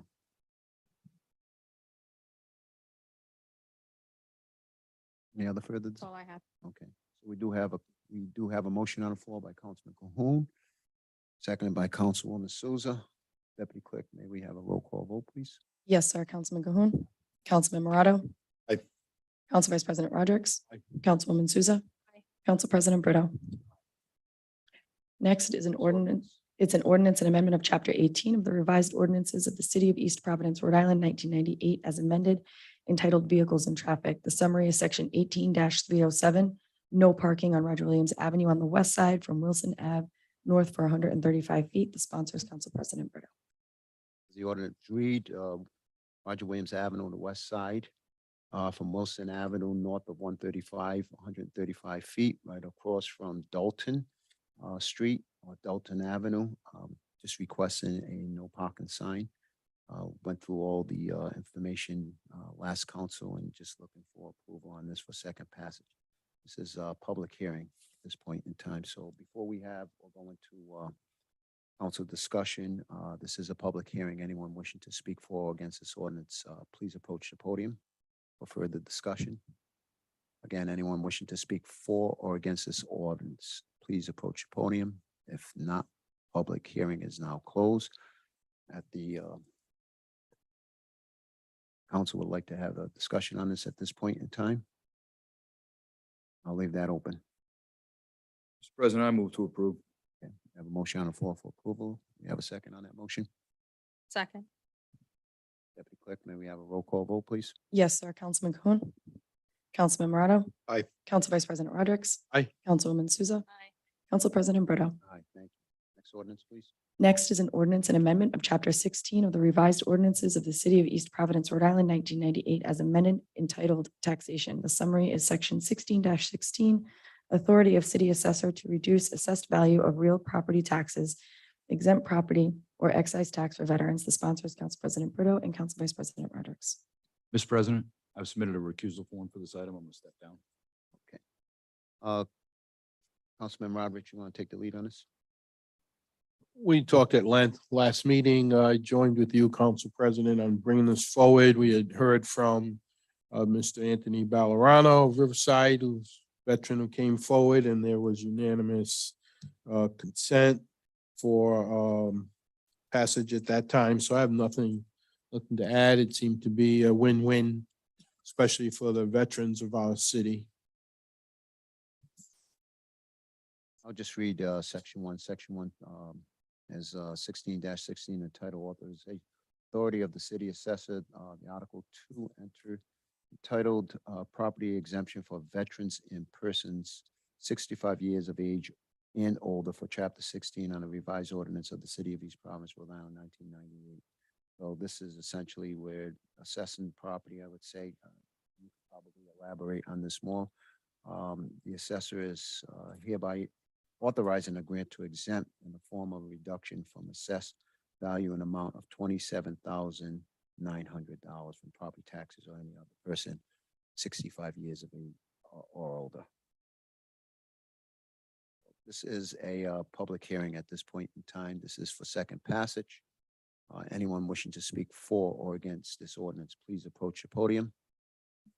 Again, anyone wishing to speak for or against this ordinance, please approach the podium. If not, public hearing is now closed. At the pleasure of the council, anyone having discussion? Move approval, second passage as read. We have a motion for second passage approval by Councilman Rodrick. Would anyone like to make a motion? Excuse me, second that motion? Second that motion. Second by Councilwoman Souza. Deputy Clerk, may we have a roll call vote, please? Yes, sir. Councilman Morato? Aye. Council Vice President Rodrick? Aye. Councilwoman Souza? Aye. Council President Brito? Aye. Thank you. So President, if I could ask for unanimous consent to move my resolution under C2. An issue with that? Any objections from the council? None. Please proceed. Thank you. I appreciate that. So this resolution that I have before the council is bringing awareness to breast cancer. So October is Breast Cancer Awareness Month. We know there are campaigns throughout our city, our state, and our nation, all having to do with breast cancer awareness. This is really important that we talk about it, that we educate, and that we reach everybody for multiple reasons. Preventative medicine is the greatest saver of lives across the country and across multiple disease processes. And so people to get them preventative treatment or screening is to educate, right? So it's really important that we educate everybody. And I'd like to just take a moment for us to pause and think of all of those who have been affected by breast cancer, who are dealing with breast cancer, who have survived breast cancer in their lives, because it touches all of us in one form or another. So I just ask that we take a moment to recognize that before moving forward.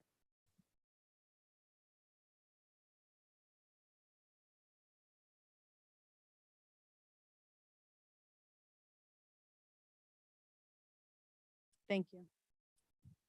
So before the council, I am proclaiming via resolution the month of October as Breast Cancer Awareness Month in the city of East Providence. Whereas October is Breast Cancer Awareness Month, an annual campaign to raise awareness about the impact of breast cancer. And whereas Breast Cancer Awareness Month began in 1985 as a partnership between American Cancer Society and the pharmacological division of the chemical industry. Betty Ford helped kick off this week-long event as she herself was a survivor of breast cancer. And whereas one of the top priorities is to educate women on what they can do to be proactive with their breast health. Knowledge and early detection saves lives. And whereas in Rhode Island in 2019, there were 1,009 new cases of women with breast cancer. For every 100,000 women, 145 will be reported of having breast cancer. And whereas the same number that year, 142 will have died of breast cancer. For every 100,000 in Rhode Island, 18 females die of breast cancer.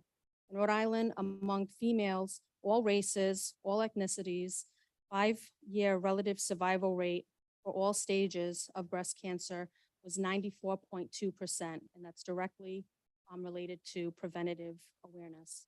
And whereas breast cancer is the most common cancer in America among women, except for skin cancer, it is estimated that in 2022, approximately 30% of all new women diagnosed with cancer will be breast cancer. Whereas 65% of the breast cancer cases are diagnosed at a local stage, for which 5-year relative survival rate is now 99%.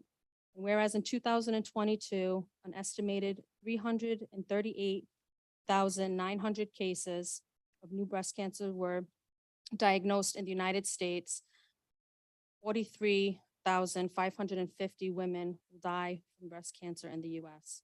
And although that is rare, men get cancer too.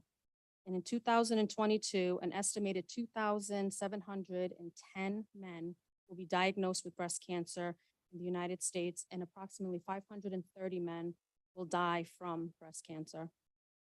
Whereas every 2 minutes, a woman is diagnosed with breast cancer in the United States, and 1 in 8 women will be diagnosed with breast cancer in their lifetime.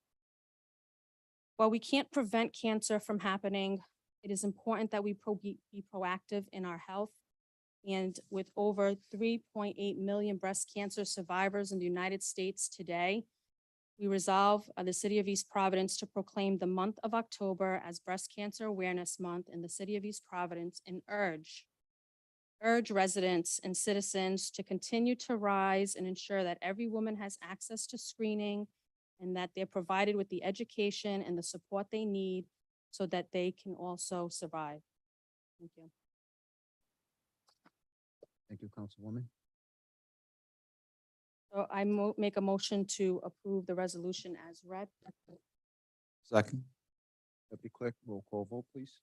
Yes, sir. Councilman Cahoon. Aye. Councilman Morato. Aye. Council Vice President Rodrick. Aye. Councilwoman Souza. Aye. Council President Brito. Thank you. Item, please. Next item is new business, mayor communications. Items for announcements and discussion.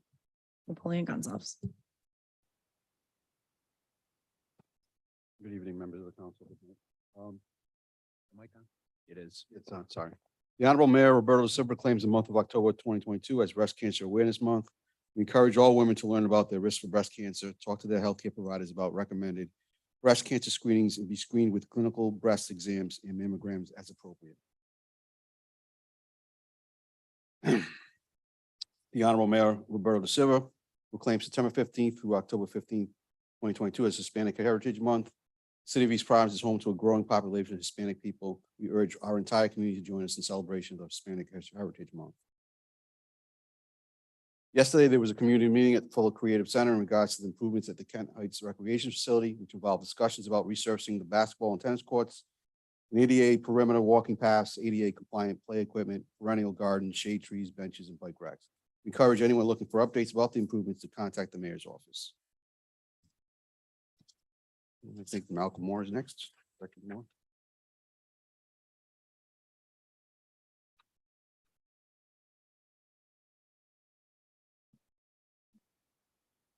Again, you've got the monthly report for September. It's the report I give every month, so if there's any questions,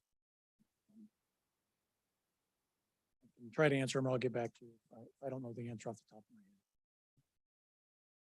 head. I have none, Council President. No questions. Thank you.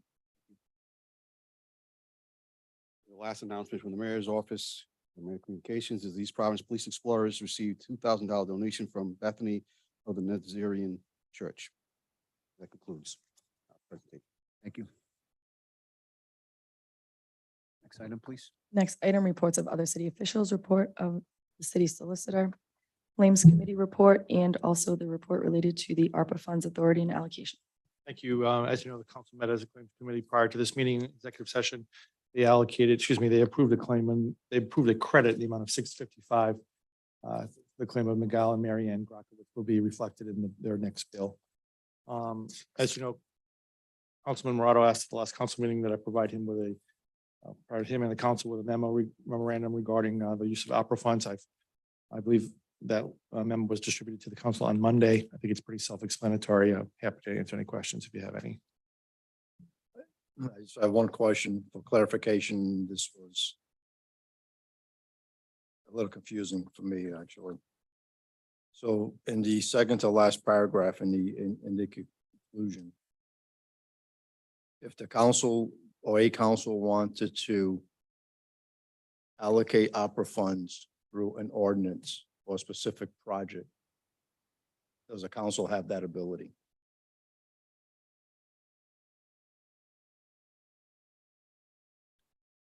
As my memo states, the rule doesn't provide how, that's a different question than what was asked. I don't know. The rule doesn't provide. Actually, that was a question I asked last time. No, I looked at the tape before I put this memo and you actually asked what the restrictions are, how do you go about, councils go about making appropriations under opera. And I said, I would look at the rule. Same thing as what I just asked. You just asked a specific question. I think the question was, how do councils, or is there anything in the rule that sets up the procedure? And the answer on my memo is no. So there's nothing. That's the last council meeting, whether I use ordinance this time or appropriate funds. It's the same thing. Okay, it's the same thing. You understood the question very clearly. So I'm asking it again tonight. Can this council, through ordinance, appropriate funds, opera funds, to a certain project? And by your conclusion, there's no definitive answer either or. That's my answer.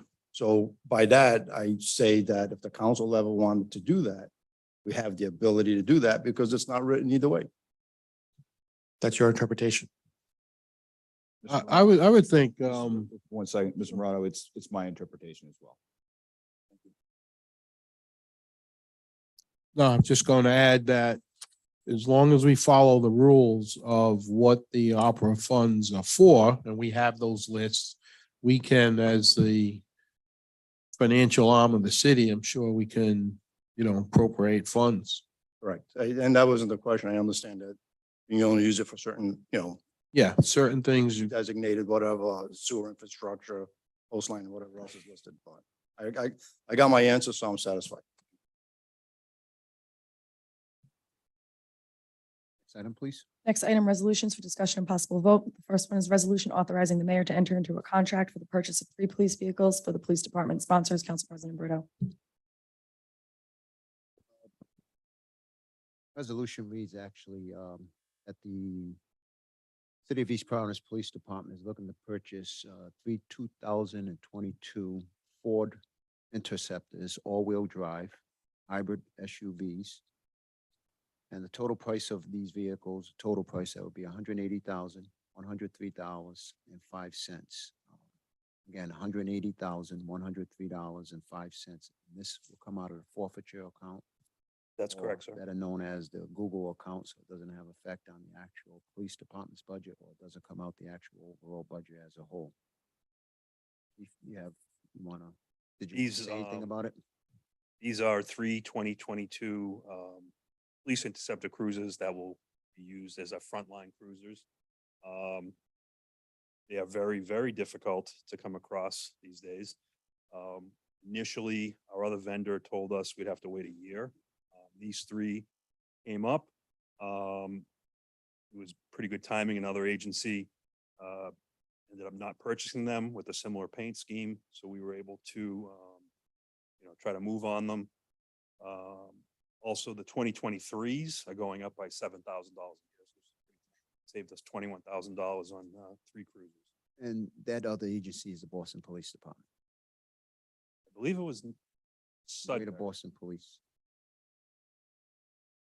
the agency that passed on the cruisers. I don't believe it was Boston. It's purchased through the Greater Boston Police Council. Oh, is that how? MPA. oh, Maybe that's the confusion. Yeah, yeah. That is the. It's through an MPA. Oh, okay. All right. All right. Thanks for the clarification. You currently have charging stations at the station? We do not. We are looking into those right now. Director Borges was speaking with Rhode Island Energy about programs where they could be installed. but we do not currently have it installed. You're currently using those charging stations where at the high school? We have, right now, we have two fully electronic vehicles. The rest are hybrids. And those two, we haven't really used them much. They're getting graphics put on them. So we haven't had to charge them too. But that is the plan, yeah. We can also plug them in at the station. It just takes a lot longer for them to charge. It comes with a plug to charge. So the resolution on the floor this evening is for $180,103.05 for three Ford Police Interceptors, all-wheel drive hybrid SUVs. And just for clarification, where's that money coming from? Federal Asset Forfeiture Fund. All Google. Move approval. I'll second. Be quick, may we have a roll call vote, please? Yes, sir. Councilman Cahoon. Chief, sorry, we left you back there. So I just noticed you back there and Councilman Roddick said the same thing. So sorry. No worries at all. I didn't realize you were here for this. So. Figured I'd hang around. Councilman Morato. Aye. Council Vice President Rodrick. Aye. Councilman Souza. Council President Brito. Aye, thank you. Chief, will one of these be yours? No, these are fully mods. These are going to officers, frontline cruisers. Mhm. Thank you. Next ordinance, which will be CD. Next is introduction of ordinances. For discussion and possible vote, an ordinance and amendment of chapter 18 of the revised ordinances of the city of East Providence, Rhode Island, 1998 as amended, entitled Vehicles and Traffic. The summary is a stop sign on Lakeside Street, northbound traffic at the intersection of Catalpa Avenue. The sponsor is Councilman Morato. Yeah, it's very simple, just adding a stop sign when you're traveling northbound on Lakeside approaching the intersection of Catalpa. Both all the neighbors in that area, they're very happy to get a stop sign there, as there are many children that play in that immediate intersection. They just want to at least potentially slow cars down as they approach that intersection. So I make a motion for approval. Second. Public hearing? No? Passage. Second. Be quick, roll call vote. Yes, sir. Councilman Cahoon. Aye. Councilman Morato. Council Vice President Rodrick. Aye. Councilman Souza. Aye. Council President Brito. Aye. Adjournment. Move to adjourn. Second. Roll call vote, please. Yes, sir. Councilman Cahoon. Aye. Councilman Morato. Aye. Council Vice President Rodrick. Aye. Councilwoman Souza. Aye. Council President Brito. Aye, thank you. Good night.